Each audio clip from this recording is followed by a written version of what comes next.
বাংলাদেশে সম্প্রতি যা ঘটছে তা কিন্তু খুবই উদ্বেগজনক। পুরো দেশই যেন কেঁপে উঠেছে একটা সহিংসের ঢেউয়ে। আচ্ছা, ভাবুন তো একবার, যখন আইন চলে যায় সাধারণ মানুষের হাতে, তখন পরিস্থিতিটা কতটা ভয়ঙ্কর হতে পারে। চলুন আজ এই বিষয়টা একটু তলিয়ে দেখা যাক। আর দেখুন, এটাকে কিন্তু শুধু দুই একটা আলাদা ঘটনা বলে উড়িয়ে দেওয়ার কোনো উপায় নেই। এটা আসলে দেশের স্থিতিশীলতা, আর বিশেষ করে যারা সংখ্যালঘু তাদের নিরাপত্তাকে একটা বড় সড় প্রশ্নের মুখে ফেলে দিয়েছে।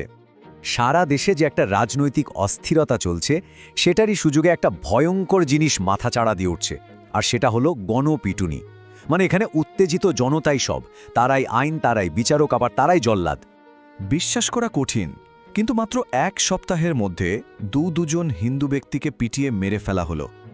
এই ঘটনাগুলো যে শুধু দেশের ভেতরের সংখ্যালঘুদের নিরাপত্তাহীনতার ভয়ঙ্কর ছবিটা তুলে ধরছে তাই নয়, এটা কিন্তু আশেপাশের দেশগুলোর সাথে সম্পর্কেও একটা বড় ঝাঁকুনি দিয়েছে। পরিস্থিতিটা ঠিক কতটা গুরুত্বপূর্ণ সেটা বুঝতে হলে আমাদের ওই ঘটনাগুলোর ভেতরে একটু ঢুকতে হবে, যে ঘটনাগুলো কিন্তু এখন সারা বিশ্বের নজর কেড়েছে। এখানে সবচেয়ে লক্ষ্য করার মতো বিষয় কি জানেন? সময়টা। মাত্র কয়েকদিনের ব্যবধানে পরপর দুটো হত্যাকাণ্ড। এটা পরিষ্কার বুঝিয়ে দিচ্ছে যে পরিস্থিতিটা কত দ্রুত খারাপের দিকে যাচ্ছে। প্রথম ঘটনাটা দেখুন, দীপু চন্দ্র দাসের। তার বিরুদ্ধে অভিযোগ আনা হলো ধর্ম অবমাননার। আপনারা জানেন এই বিষয়গুলো এই অঞ্চলে কতটা স্পর্শকাতর, কিন্তু অভিযোগের পর যা হলো সেটাকে মধ্যযুগীয় বর্বরতা বললেও কম বলা হয়। তাকে শুধু মেরেই ফেলা হয়নি, তার শরীরটা গাছে ঝুলিয়ে সবার সামনে আগুন ধরিয়ে দেওয়া হলো।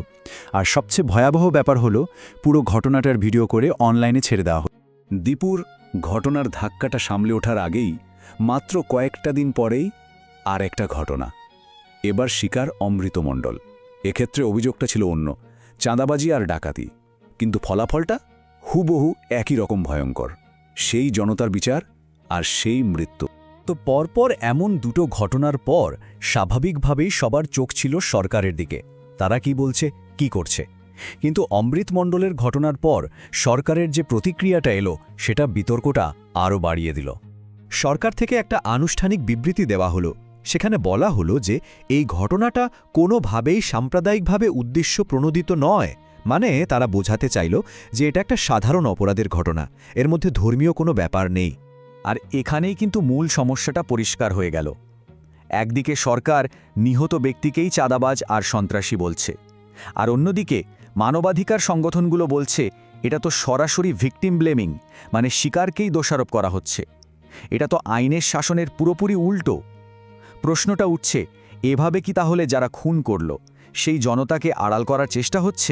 তো বোঝাই যাচ্ছে এই হত্যাকাণ্ডগুলোকে আর আলাদা আলাদা ঘটনা হিসেবে দেখার সুযোগ নেই, বরং এগুলো একটা অনেক গভীর, অনেক বড় সমস্যার লক্ষণ। এমন একটা সমস্যা যা ধীরে ধীরে পুরো সমাজকেই যেন গিলে খেতে চাইছে। কিন্তু প্রশ্ন হলো, এই গণপিটুনির প্রবণতা বাড়ছে কেন?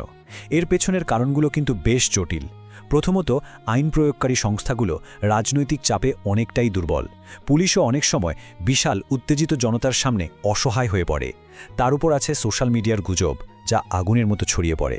আর সেই সাথে স্থানীয় পর্যায়ে সঠিক তথ্যের আদান প্রদানেও বিরাট একটা ঘাটতি রয়ে গেছে। এই পুরো প্রেক্ষাপটটা বুঝতে হলে একটা সংখ্যা জানা খুব জরুরি, ৮%। বাংলাদেশে হিন্দু জনসংখ্যার হার এখন প্রায় এটাই, আর এই হারটা কিন্তু সময়ের সাথে সাথে কমছে। তো যখন একটা সম্প্রদায়ের সংখ্যায় কমতে থাকে আর তাদের উপরেই এমন হামলা হয়, তখন তাদের মধ্যে যে একটা নিরাপত্তাহীনতার বোধ তৈরি হবে, সেটাই তো স্বাভাবিক, তাই না? দেশের সংখ্যালঘুদের কাছে এর ফলে কি বার্তা যাচ্ছে?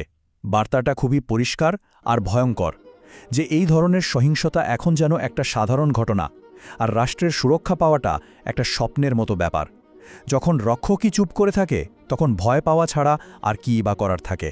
আসলে এই ঘটনাগুলো থেকে আমরা বুঝতে পারি যে বাংলাদেশ এখন একটা নয়, তিনটে বড় সংকটের মুখে পড়েছে। আর এই সংকটগুলো একটা আরেকটার সাথে জুড়ে আছে। এই সংকট তিনটে কি কি? প্রথমটা হলো শাসনের সংকট, মানে রাষ্ট্রের যে ক্ষমতা সেটা দুর্বল হয়ে একটা শূন্যস্থান তৈরি হয়েছে। আর সেই শূন্যস্থানেই জন্ম নিয়েছে দ্বিতীয় সংকটটা, সংখ্যালঘুদের চরম অসহায় অবস্থা। আর এই দুটোর ফল হিসেবেই আসছে তৃতীয় সংকট, বিচারের সংকট, যেখানে দেশের আইন আদালতের বদলে উত্তেজিত জনতাই হয়ে উঠছে শেষ কথা। আর এই যে আইন শৃঙ্খলার অবনতি, এর প্রভাব কিন্তু শুধু দেশের ভেতরেই সীমাবদ্ধ থাকছে না, এর আঁচ গিয়ে লাগছে আন্তর্জাতিক সম্পর্কেও। বিশেষ করে প্রতিবেশী দেশ ভারতের সাথে একটা তানাফ তৈরি হচ্ছে, আর আন্তর্জাতিক মহলও কিন্তু বিপদ সংকেত দেখতে পাচ্ছে। তাহলে শেষ পর্যন্ত আমরা একটা বিশাল প্রশ্নের সামনে এসে দাঁড়াচ্ছি। যখন জনতায় বিচারকের ভূমিকা নেয়, তখন একটা দেশের ভবিষ্যৎ কি হয়? এই প্রশ্নটা কিন্তু শুধু বাংলাদেশের সংখ্যালঘুদের জন্য নয়, এটা আসলে দেশটির সমাজের একেবারে ভিত্তি আর তার ভবিষ্যতের জন্যই একটা বিরাট অশনি সংকেত।